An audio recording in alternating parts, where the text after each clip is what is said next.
let's dive right into week 2. Right at the top of my list, Kyler Murray. What a dominant performance there in week 1. The leader in fantasy points as of right now for the early season, and gets Minnesota. A defense that did not look great against Joe Burrow. Their corners still are horrendous, bad secondary, but also a pretty competent offense that can put up points as well to keep this game close, keep the air under the ball. And even though the game wasn't close at all for the Cardinals there, they continue to pepper it. So I think either way, Murray's going to kill it, but especially if Minnesota can keep it close, I love him this week. And right at the top there with him, Pat Mahomes. This Baltimore defense is atrocious. That injury to Marlon Humphreys, that was just a season, completely game changer, complete facelift to this entire defense, and not for a good way. A facelift, I guess, suggests a positive. No, it was a complete deconstructive surgery, removing a option of that nature. So now that all the coverage shifts, you get a guy like Pat Mahomes. I mean, there's nothing left to say about his ability, his performances, but the guy is a monster. Number 2, those two in a tier by themselves here. I think he'll carve that defense up. Plus, similar to Kyler Murray, that game script should say competitive. Then you see my next tier: 3, Josh Allen; 4, Wilson; 5, Prescott; 6, Brady; 7, Herbert; 8, Rodgers; 9, Lamar; 10, Jalen Hurts. A pretty big tier, but those are like my locked-in, high upside QB1s. Any one of those guys I consider a threat to finish in the top 3 of quarterbacks this next week. Allen should be the favorite most weeks. I think he's going to belong in tier 1, but he just didn't look that as high quality as we saw last year. This offense was a little discombobulated, still very pass happy. Maybe that was more a product of the Steelers' defense. We'll find out. Miami's defense, though, looked pretty tough against the Pats this weekend. Well coached. They're going to be all over the place, but Allen has typically dominated them historically. Russell Wilson, though, 45% play action rate this week after barely using it at a 10% clip, and he is so damn dominant. We saw it, Tyler Lockett, that move on the safety, the moon bomb to him. It was amazing. Wilson is going to be cooking in the Shane Waldron offense. They took their foot off the gas a little bit. You had 3 first-half touchdowns, only 1 in the second half, only 4 touchdowns, though. That's where we're getting at. We're nitpicking. This guy's a beast in Tennessee. We just saw Kyler Murray, pick this defense apart. Big fan of Russell Wilson this week. Dak Prescott as well, leading the league right now in pass attempts, right where he left off last year. Rate of play, super high. They just lost to Marcus Lawrence, so the defense should be even more atrocious this year than in years past. This year as well. So ultimately, a lot of shootouts coming for Dak Prescott, for the Chargers. So I like to target that game and anyone facing him. That's why Herbert's there at 7. I might even bump him over Tom Brady. Brady looked great. He also gets Atlanta, the worst pass defense of last year, and did not look like they got any better this year. So I can't really bump Brady too far down, but Herbert could easily outscore him. As you can see, +2 on him, +3 on Prescott. I think that game is one of the best ones to target, certainly for DFS purposes as well. So love those guys. Aaron Rodgers, maybe this is where I should cut this tier at 7 and kind of have 8, 9, 10 in a tier of their own. But I still think Rodgers could end up being the number 3 quarterback this week, facing Detroit Monday Night Football. Does the guy have any sack in him? If so, he should light it up this week. Going against the Detroit defense, got bombed by San Fran, gets bombed routinely, gave up the most points other than the Falcons last year. Didn't look like they improved at all. So Rodgers should. This will be a very telling week for him, for Devontae Adams, for this whole offense. If he can't get it done this week, you won't see him in my top 15, maybe even top 20 the rest of the year. I'm going to hate cut him in the leagues I have him. Should you not get it done against Detroit? We'll find out. Jackson, I don't know what to make of him. You can see -4 here for me. I'm a little bit lower on L-Jax. Kansas City should provide that shootout script, but it's still a pretty good pass defense.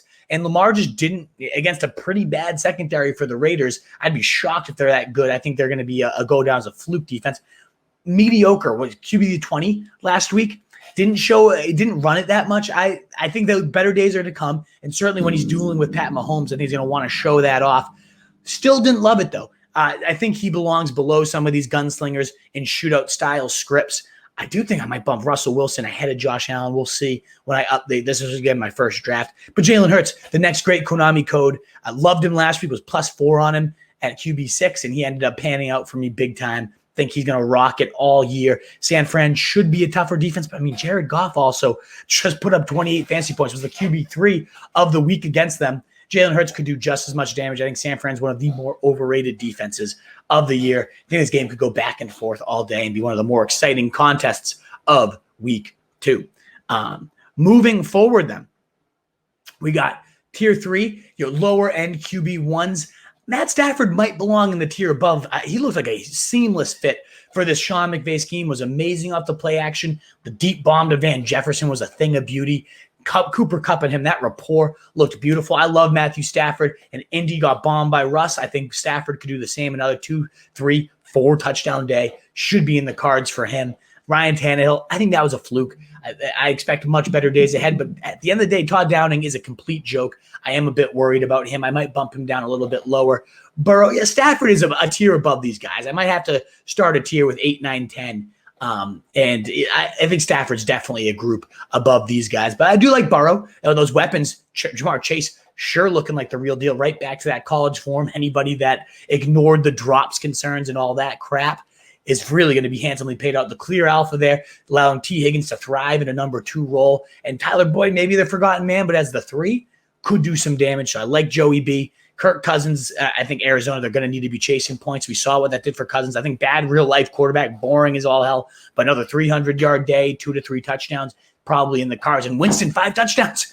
Now against Carolina. Supposedly a worse secondary than Green Bay. We'll find out how that goes, though. I think Winston, especially if Carolina can keep any type of pace compared to what Packers put up, that pathetic game from Rodgers again, Winston could have another 3, 4 touchdown day. And then we get into this huge tier of QB2s. And I'll just read off the rankings. I'm not going to dive into each and every one as in depth as I'm going here. But Big Ben versus the Raiders, I think he could go great at 16. Bad first outing, but 17, we got Teddy Bridge. 18, Baker. 19, Tua. 20, Derek Carr. Facing Pittsburgh, I'm +6 there. I might want to adjust that. Tough Pittsburgh defense, but Carr, man, he's looking legit. 400 pass yards. Just not afraid to sling it downfield this last game. Waller, of course, a great safety blanket. So I loved what I saw there. I think Goff also a lot higher on +5 ECR. Just another script where he's going to have to be chasing points and go crazy against those Packers if Rodgers again has a spine. Big F, we'll find out. I think he will. I think he's going to bounce back. Lower, as you can see on Matt Ryan, that just didn't have a pulse to those Falcons. I'm not sure that's going to change. And Tampa Bay, one of the better defenses in the league. I might be a little too high, but then you look at who's below him. Garoppolo, Heineke, Mac Jones. Like, how low do you go with him? Garoppolo getting vultured at the goal line. Don't love that. Heineke, do like the rushing upside. 11 for 15 when he played last game. Pretty sneaky option. Thursday night action if you're desperate for a second QB streamer, but probably don't need to start him. And then Mac Jones. Thought the kid showed some real poise, some nice throws. His offense, 75 plays was encouraging, but they are going to want to win via the run. So a guy that I think has low fantasy upside, but significantly better real life wise. He might get a little bump down here. Not a fan of Trevor Lawrence this week and really all season. As a player, sure, he made some beautiful throws, but that Urban Meyer's offense is just atrocious. I don't expect that to change, certainly not against a Denver defense. That defense might be top 3 in the league, best secondary, in my opinion, in the league. I don't think Lawrence is doing anything this week. Zach Wilson, rookie quarterbacks against the Pats have struggled mightily, as have first-year coaches, so I'm not expecting too big of a game here. Apparently, I'm 3 spots higher than the ECR on him, but that's just because, Tyrod Taylor, Cleveland, no thanks. 25 for the rushing upside. I think Houston gets exposed this week, though. Yeah, had that huge game, but I'm not expecting much out of Taylor, out of this team. If they could prove me wrong, you do have the Konami upside, and he did go deep quite a few times to Brandon Cooks, but not a fan. Don't like Carson Wentz at all against that ferocious Ram secondary. Daniel Jones, not much else needs to be said. That guy is a complete joke. He somehow ended up, I believe, the QB9 this last week on rushing upside, or QB14 rather, 21 fantasy points. Better clearly than 31, but I'm still not going there. And Andy Dalton, your last quarterback. You don't need anything more to say there. So that's my QB rankings. Again, let me know. As I want to keep reiterating, I'll go into the comments after the stream and cover every single sit-start question we get.